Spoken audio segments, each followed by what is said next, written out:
میں کوئی بہت لمبی عمر نہیں رکھتا، لیکن مجھے آج سے 35 سال پہلے کے حالات کی ہوش ہے، اور جو میرے سے زیادہ عمر میں ہیں وہ اس سے پہلے کے حالات جانتے ہیں۔ تو میرا بنیادی طور پہ ایک دیہات سے تعلق ہے، تو میں اچھی طرح جانتا ہوں کہ لوگوں کے پاس جو آج کچھ ہے وہ آج سے 35-40 سال پیچھے نہیں تھا۔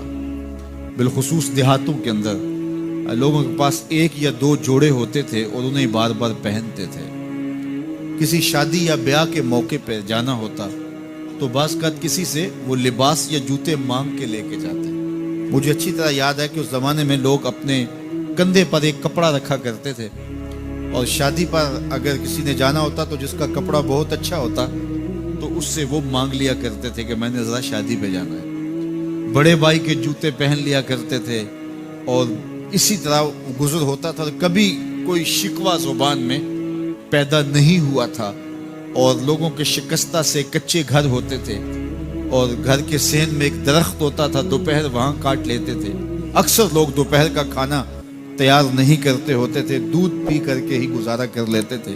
صبح کو ناشتہ اور شام کو کھانا ہوتا تھا، لیکن اس کے باوجود اللہ کا شکر کیا کرتے تھے۔ یہ پچھلے دن میں گزرا تو دیکھا کہ بچے کھیل رہے ہیں اور غبارے پھوڑ رہے ہیں، اور جب غبارہ پھٹتا ہے نا تو بچے خوش ہوتے ہیں، کہہ لگاتے ہیں۔ پھر دوسرا غبارہ ہے وہ اس سے کھیلنے لگ جاتے ہیں، اور پھر جب وہ پھٹتا تو پھر خوش ہوتے ہیں۔ تو میں ذرا رک گیا اور اس منظر کو دیکھنے لگا، اور پھر میں نے کہا کہ غبارہ پھٹتا ہے تو یہ بچے خوش ہوتے ہیں، لیکن جب ہمارا زمانہ ہوتا تھا، جب ہم بچے تھے تو غبارہ پھٹتا تھا، ہم رونے لگ جاتے تھے، کیونکہ کھیل ہی ختم ہو جاتا تھا۔ ایک ہی غبارہ ہوتا تھا 5-6 بچوں کے پاس، اور غبارہ پھٹ گیا تو کھیل ختم، تو سارے رونے لگ جاتے تھے۔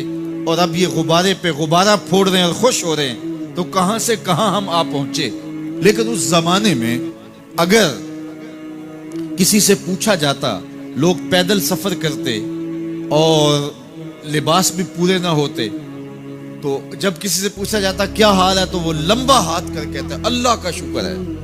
اس کی باڈی لینگویج بتاتی تھی کہ وہ اس کا رواں رواں اللہ کا شکر ادا کر، تو اس کا لہجہ بتاتا تھا، اس کا انداز بتاتا تھا کہ وہ اللہ کا شکر کس گہرائی قلب سے کر رہا ہے، تو وہ کہتا ہے اللہ کا شکر ہے۔ اور آج جب کہ اتنی نعمتیں لوگوں کو میسر ہیں، اتنا کچھ نصیب ہے، عالی نصب گھروں میں رہتے ہیں، لمبی لمبی گاڑیاں ہیں، سہولتیں ہیں، آسودگیاں ہیں، آسائشیں ہیں، مالی آسودگی ہے، رہائشی آسودگی ہے، کھانے پینے کے وافر سامان ہیں، ٹیبل پہ اتنے کھانے لگے ہوئے ہوتے ہیں کہ باری نہیں آتی کھانے کی، اور اس قدر لباس ہے کہ موسم گزر جاتا ہے اور بعض لباس بدلنے کی باری نہیں آتی۔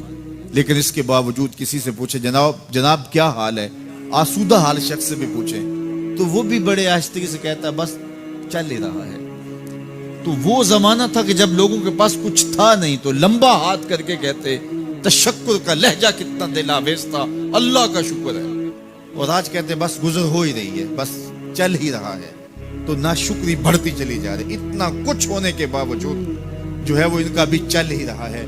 تو کہا ان الانسان لربہ لکنود، بے شک انسان اپنے رب کا ناشکر ہے۔ اتنی نعمتیں کھانے کے باوجود، اتنی دولتیں سمیٹنے کے باوجود، اتنی عزتیں پانے کے باوجود، اتنی آسائشیں حاصل کر چکنے کے باوجود، دولت کے اتنے انبار رکھنے کے باوجود، اس کی زبان بولتے ہوئے کتنے بخل سے کام لیتی ہے کہ بس گزر اوقات ہو ہی رہی ہے۔ او میاں تیرے رب نے تجھے اتنا کچھ دیا، یہ دولتیں، یہ دولتوں کے انبار، یہ آسودگیاں، یہ بہاریں، یہ سب کچھ نہ ہوتا، تجھے زندگی بخش دی تھی، اس کا ہی شکر تیرے اوپر واجب۔